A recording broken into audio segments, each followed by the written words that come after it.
Sometimes when you're going to be picking out that next instrument, that pro level instrument, there's going to be some choices you need to make. Do you go for the top of the line best saxophone that they have available? Or do you go for more of that entry level pro instrument that does a lot of stuff, but doesn't have all those little amenities that you want out of it? Well, today we're going to be discussing that with the YTS-62 and the YTS-82Z. Stick around.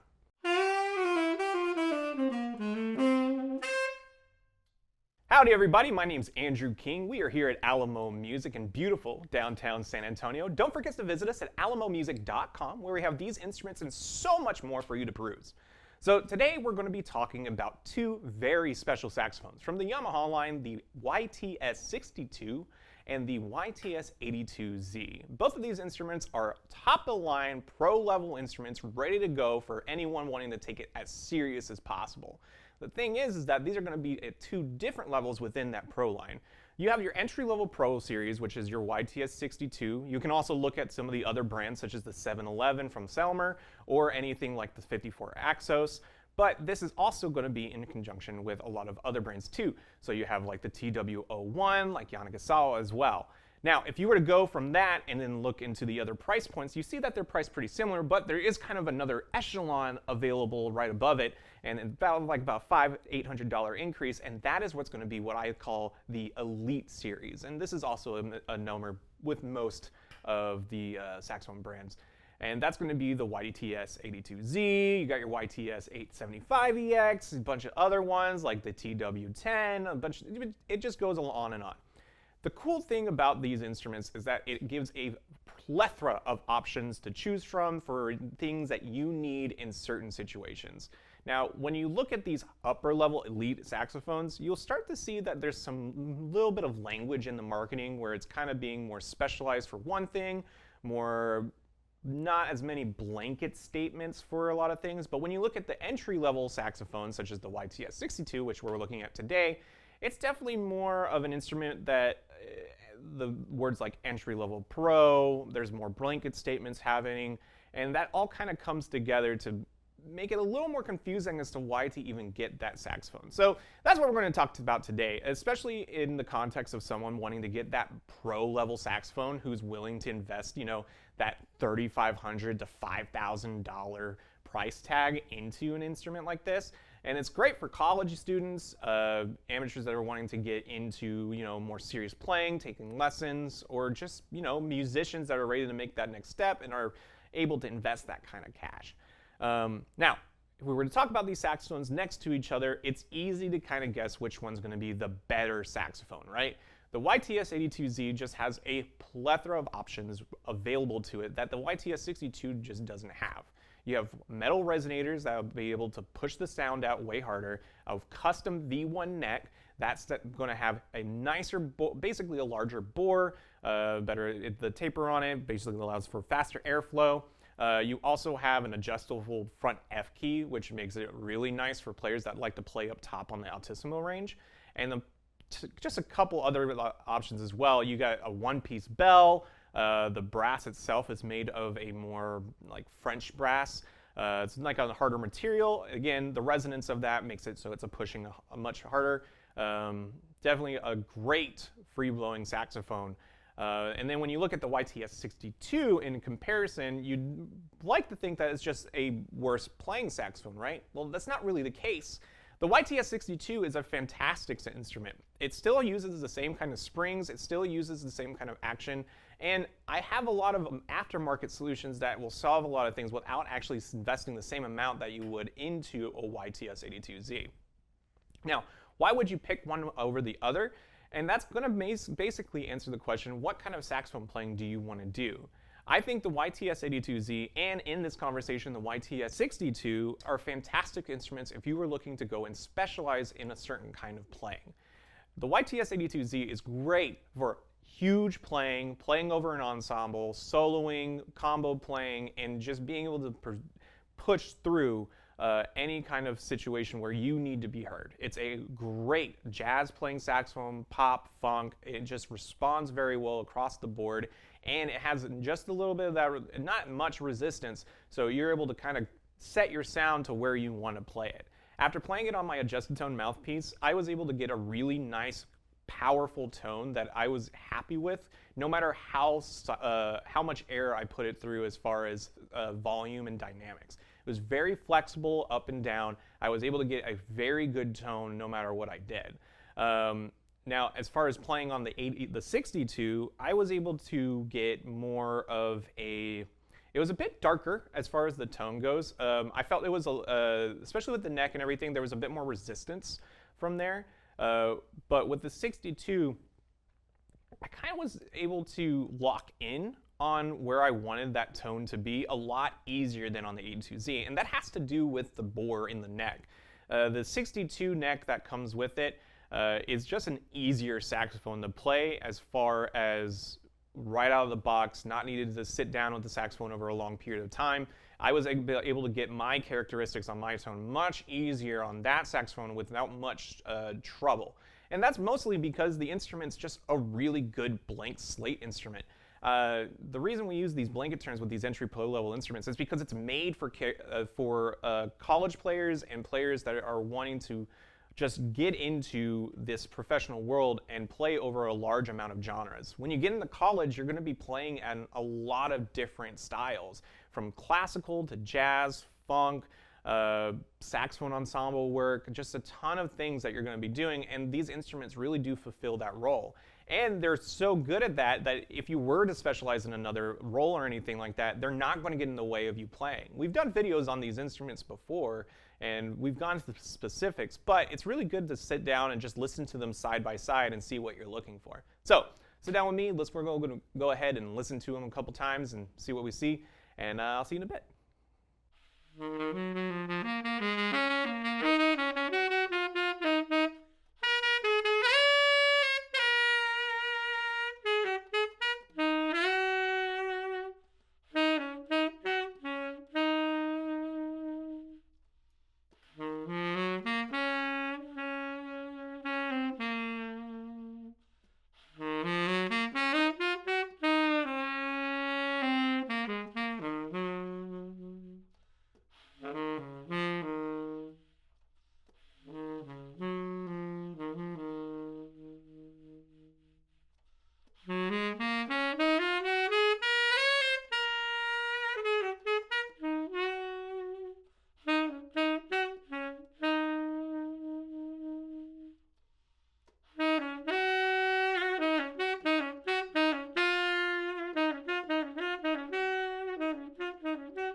So, what did you think? I really liked playing on the YTS-62. It's just such an easy horn to get into and play, and you get everything you want out of it right out the gate. It's just a very approachable instrument, very accessible. The 82Z I did have to sit down with for a little bit because I was able to kind of hit a range of different tone colors that weren't as easy to lock in, but I know that over a period of time with this kind of instrument, if you sit down with it and play it, and if it's definitely a much more experienced saxophone player too, if they were to play on it, they would get exactly what they want, and the instrument would be able to elevate that level of playing as well. It's just fantastic instrument. The ergonomics are great on both of them, very similar to each other. Again, the 82Z does have that adjustable front F key, so you are able to kind of give yourself more of a customized experience in that front. Sometimes people like the teardrop, sometimes people like just having a standard key on it, so it kind of gives a good effect to that as far as ergonomics go. If I had anything to complain about with these instruments, I do think the E flat key is a little too close to the D key on the bottom end, and I would basically lift those up just a little bit right out of the gate, but otherwise they just play fantastic. I really enjoyed playing on the 62 for a good amount of reasons, but it's just great out of the box. I really like playing it too. But yeah, thank you guys so much for listening. I hope you enjoyed the video. Tell me, which one did you like more? I personally think I like the 62 more, but you know, to each their own. Thank you so much for listening, and have a wonderful day.